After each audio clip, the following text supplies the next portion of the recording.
le problème, entre guillemets, du PSG sur la saison à venir, c'est comment tu muscles ton effectif pour avoir des joueurs capables vraiment, quand tu entres, de dire « Ok, c'est bon ». Comme devant, d'ailleurs.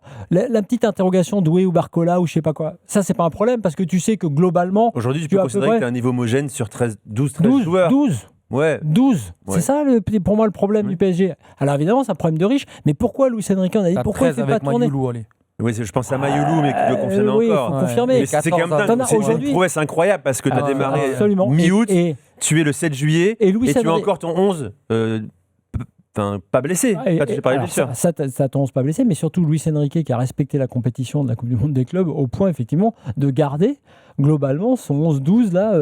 Après, attention, tu as des mecs qui peuvent jouer, mais qui ne sont pas au même niveau que les titulaires, mais ils peuvent jouer. Un Ramos, par exemple, en Ligue 1, où il peut jouer. Ce ne sera pas extraordinaire, mais il peut quand même. Moi, je suis pas un grand fan. Mais... Alors que je suis d'accord avec toi, les Kimpembe et des trucs, c'est le moment quand même de, à un moment donné, de trancher dans le vif et d'aller chercher, de faire de la place et d'aller chercher. On a oublié Zaïre Emery aussi, qui doit retrouver son niveau. Je l'ai dit. Zaïre Emery et Mayoulou. Et Ramos. Non, mais tu as un banc de touche.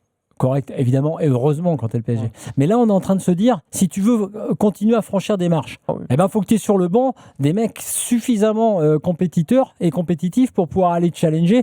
Eh oui, nos deux latéraux, là, Hakimi, Nuno Mendes, ils vont être durs à aller chercher en termes de niveau, mais t'es loin derrière.